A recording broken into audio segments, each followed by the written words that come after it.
Ya teman-teman semua, balik lagi di Kapian News. Kita bahas kasus Subang. Mau bahas apa kita hari ini? Tentunya seperti teman-teman ketahui, persidangan sudah selesai. Namun sebelum dimulai persidangan, di situ kan ada Pak Yosep marah-marah juga ya, dan juga ada pesan juga untuk para netizen juga dari Pak Yosep. Dan itu kita bahas dulu ya sebelum bahas hasil persidangannya. Untuk videonya kita lihat dari video Kang Heri ya di YouTube barunya di Juang News ya, dan ada beberapa Juang News Bekasi, ada Juang News ID ini di Juang News Jabar ya teman-teman. Kita lihat dari videonya YouTube-nya Kang Heri ya. Untuk video Pak Yosep.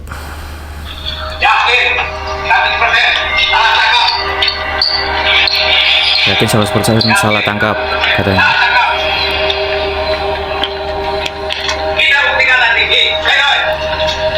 Nah, ini ada satu kata yang langsung yang gue pengen komentarin tentang pernyataan Pak Yosep. Kita langsung lihat nanti di pledoi gitu. Jadi di sini tentu aja ya, mungkin dari fakta persidangan segala macam yang menyudutkan Pak Yosep, dan tentunya Pak Yosep mungkin sudah tahu ya bakalan dituntut atau dihukum berat gitu kan nantinya, dan Pak Yosep hanya berharap di pledoi langsung kan kayak gitu, omongannya langsung ke pledoi, padahal ini belum tuntutan ya gitu teman-teman. Jadi langsung ya lagi menarik sebenarnya untuk video ini.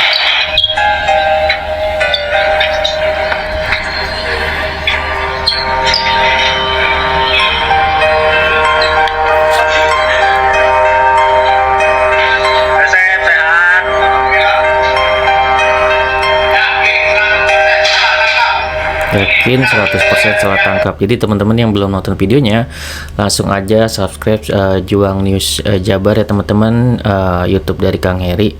Itu ada video lengkapnya. Di sini gue nampilin suaranya aja, pernyataan dari Pak Yosep ya.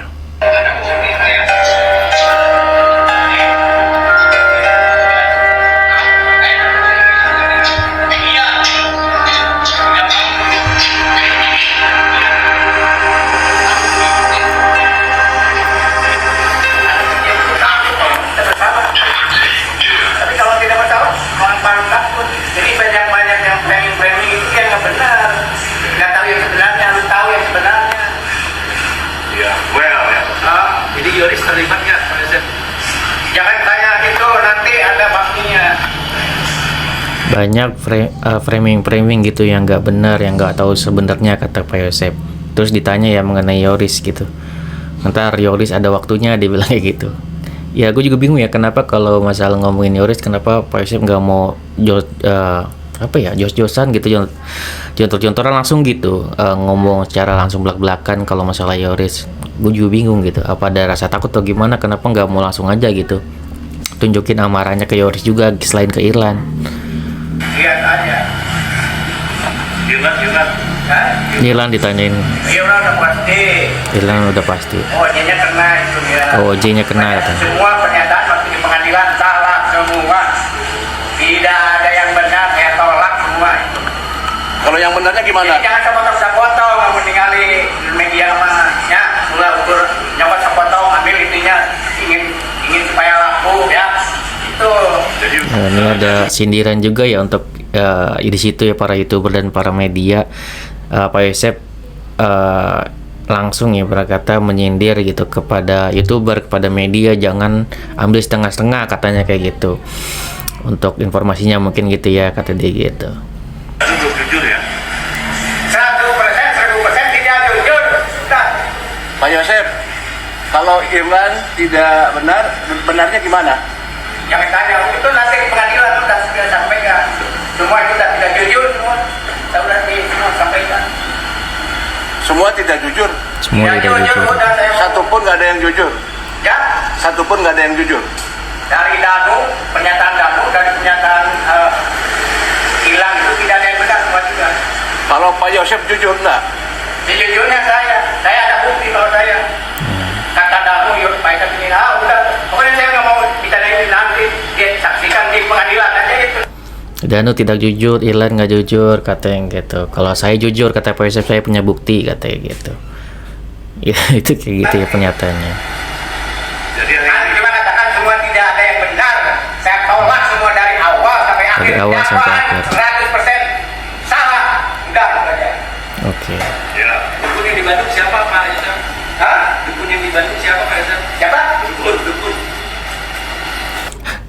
Ini Kisodo nanya ya, dukun yang di Bandung siapa Pak Yosef gitu kan ya. Ini ada hal lucu juga ya teman-teman, pada saat di momen ini Pak Yosef ketawa gitu.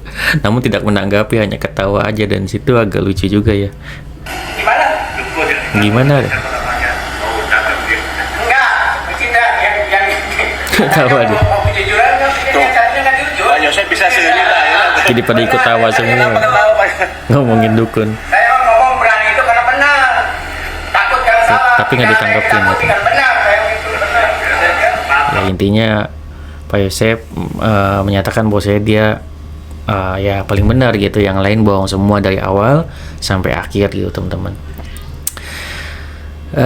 Tapi kalau teman-teman mau lihat ekspresi dari Pak Yosef, langsung aja ke Juang News Jabar ya teman-teman. Apa ya? Mana kamu sehat selalu Pak Yosef? Iya. Ya, mudah-mudahan keadilan ini ya. Jangan ikut-ikutan yang nggak jujur. Jangan ikut-ikutan yang nggak jujur katanya. Jadi ini nyindir ke media semua ya, ke para YouTuber, jangan ikut-ikutan yang nggak jujur, maksudnya kayak gitu. Jangan mau framing, jangan segala macem, maksudnya kayak gitu. Itu maksud Pak Yosef gitu sebenarnya. Makasih, Mandi. Saya ada pesan-pesan juga nih ke netizen juga ya. Jadi itu pesan-pesannya ke YouTuber, ke Danu. Kita mah ada bukti, bukan hanya omong kosong. Katanya beliau ada bukti gitu ya. Ntar ditanyain nih kertas, katanya ada kertas bukti nih sama Kang Freddy nanyain. Tadi ada yang pakai kertas itu buktinya apa Pak? Jangan itu nanti di pengadilan, jangan di sini. Iya, Tadi di barusan sini. udah dilihatin tadi sama. Iya, tapi nanti di pengadilan itu yang tahu nanti. Itu bukti saya. Ada di rumah di sana. Jadi apapun yang dibicarakan dari Danu dari awal, 95 adegan rekonstruksi dan dakwaan itu tidak ada yang benar. Itu aja. Ini dikasih misteri lagi ya sama Pak Yosef. Jadi katanya Pak Yosef punya ada bukti nih gitu. Kalau kemarin kan mau ngebongkar, ternyata yang bongkar itu masalah dukun gitu kan ya, informasinya bosnya mereka pelakunya, dan pas di saat ditanya dukun ya Pak Yosef ketawa-tawa juga gitu, nggak tahu geli kenapa ya Pak Yosef tiba-tiba ketawa dan pada ikut ketawa semua gitu. Namun Pak Yosef tidak menanggapi lebih jauh, beliau hanya bilang ya beliau kalau benar ya nggak takut, bilang kayak gitu, dan itu ya benar, kalau misalkan memang benar memang jangan takut sih gitu. Dan di sini juga ada ini ya teman-teman, ada selain beliau mengkritik atau memberikan pesan gitu kan ya kepada para YouTuber, juga memberikan pesan juga kepada netizen ya teman-teman. Ini ada pesannya ya. Kita dengarkan.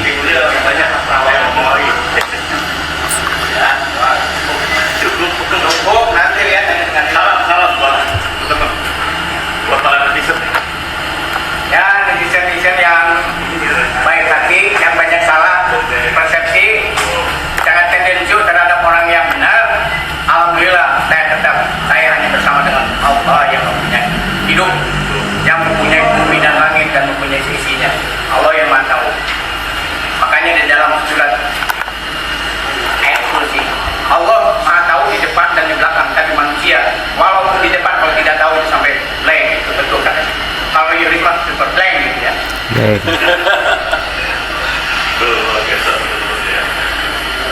Ini kalau ngeblank ini nyindir Yoris nih. Udah sampai situ videonya. Kalau teman-teman mau lihat sekali lagi langsung subscribe channel Kang Eri di Juang News Jabar ya teman-teman. Ya di situ ada pesan juga dari Pak Yosef untuk para netizen. Tadi kan kalau untuk YouTuber udah seperti itu gitu kan, jangan mungkin katanya jangan memframing, jangan mengambil informasi setengah-setengah gitu kan ya. Terus jangan tendensius ya kalau misalkan untuk netizen nih. Jangan terlalu tendensius gitu kan ya. Bahwasanya Pak Yosef menyatakan bahwasanya Pak Yosef ini berada di dalam berdiri di tempat yang benar gitu kan ya. Seperti itu. Dan tadi kayaknya blank itu kayaknya sindiran juga untuk Yoris ya. Ya gue juga bingung sih kenapa Pak Yosef tidak, kalau masalah Yoris tidak mau secara langsung gitu ya untuk mengungkapkan masalah Yoris pelakunya atau seperti apa gitu kan ya, berbeda dengan yang lain ya. Danu OP Kosasi gitu kan ya, mereka biasanya Pak Yosep langsung bilang secara langsung. Namun kalau untuk Yoris seolah gue juga bingung ya, Pak Yosep seperti masih ada ketakutan atau seperti apa gitu kan ya. Andaikan mau membongkar nih, berarti kan ini ada harapan lagi untuk netizen gitu kan ya. Kemarin kan udah dikasih harapan ke Pak Yosep dan kita semuanya kan menunggu ya tentang bongkaran Pak Yosep apa sih gitu. Ternyata ya dari dukun gitu kan ada informasinya, dan pas ditanya tadi Pak Yosep ketawa-ketawa aja masalah dukun gitu kan ya. Dan sekarang ada informasi lagi di Playdoy kan, nanti ada kertasnya tuh, di situ kan memang ada ya listnya semuanya lah gitu kan ya, pembelaan dari Pak Yosep. Mungkin situ Pak Yosep ya akan nggak tahu ya bukti apa lagi gitu kan, kita juga nggak pernah tahu bukti apa yang Pak Yosep milikin lagi gitu ya. Dan ya kita bingung juga kalau misalkan masih ada pembuktian-pembuktian lain, padahal di persidangan di ranah pembuktiannya tidak ada pembuktiannya kan kayak gitu. Pembuktiannya ya hanya dukun itu gitu. Dan tentunya ya ada juga ya saksi-saksi tentunya yang memang meringankan Pak Yosep kayak gitu. Seperti itu. Tentang apa lagi Bang tentang Pak Yosep?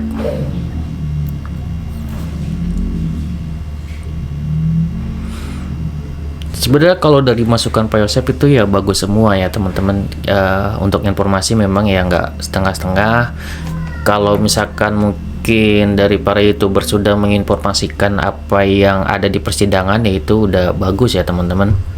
Seperti itu, secara terbuka sudah diinformasikan fakta persidangan yang ada gitu. Kalau menurut gua sudah bagus. Kalau misalkan ada fakta persidangan yang membuktikan Pak Yosep tidak bersalah, tentunya kan para YouTuber juga atau para media besar juga akan menginformasikan gitu ya, bahwasanya nih loh ada fakta persidangan Pak Yosep tidak bersalah, itu kan juga pasti akan diinformasikan kan kayak gitu. Namun memang kebetulan di fakta persidangannya tidak ada hal besar seperti itu ya, yang benar-benar ada pembuktian besar dari Pak Yosep yang kuat gitu, sehingga Pak Yosep tidak terkena 340 kayak gitu. Kemudian pesan dari Pak Yosep lagi tadi ke para YouTuber juga dan para media agar tidak kena atau tidak memframing ya. Jadi maksudnya tidak atau jangan memframing beliau, mungkin maksudnya seperti itu gitu. Ya walaupun kalau misalkan itu adalah membicarakan fakta persidangan namun dikatakan framing, ya menurut gua hal tersebut tidak bisa dikatakan framing ya teman-teman, karena memang hanya menyampaikan fakta persidangan yang sudah terjadi kayak gitu. Kemudian masalah tendensius untuk para netizen itu juga bagus juga ya teman-teman. Maksudnya mungkin kan banyak dari teman-teman semua yang ya mungkin membela Pak Yosep secara garis keras gitu kan ya, yang membela Danu secara garis keras gitu, mungkin maksudnya seperti itu kali gitu ya. Dan Pak Yosep juga tidak mau terlalu dipojokkan mungkin gitu kan ya, secara tendensius gitu ya. Dan menurut gue sangat wajar ya kalau Pak Yosep bilang kayak gitu, dan itu masuk akal teman-teman. Jadi ya ada sebaiknya sebelum keputusan ingkrah gitu kan ya, ya kita jangan terlalu tendensius ya untuk ke Pak Yosep. Gue juga cuman menginformasikan apa yang ada gitu kan ya di fakta persidangan, dan ada kesimpulan dari gue sedikit di akhir mengenai Pak Yosep ya teman-teman. Kalau misalkan pandangan gue pribadi gitu kan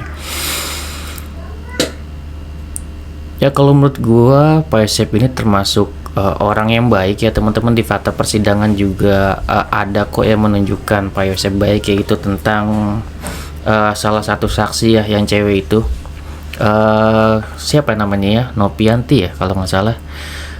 Kalau nggak salah beliau juga kan dibiayai ya sekolahnya oleh Pak Yosep, dan beliau juga Nopianti bilang bahwasanya Pak Yosep ini adalah orang yang baik gitu kan, orang yang baik dan mau membiayai dia sekolah kan kayak gitu. Pada dasarnya memang Pak Yosep ini kalau menurut gue ya backgroundnya memang orang yang baik gitu. Cuman kalau misalkan terbukti beliau melakukan hal tersebut, ini tindak pidana ini gitu kan ya, itu menurut gue tentunya pasti ada triggernya yang kuat gitu, atau alasan yang kuat, atau mungkin ada orang lain yang membuat dia bisa melakukan hal tersebut gitu. Jadi triggernya pasti sangat kuat gitu kan ya, yang membuat Pak Yosep gitu kan ya, yang memang pada awalnya adalah orang yang baik gitu kan ya. Jika melakukan hal seperti ini mungkin ada keterpaksaan juga gitu teman-teman. Oke, segitu ya dari gua, semoga bermanfaat. Assalamualaikum warahmatullahi wabarakatuh. Teman.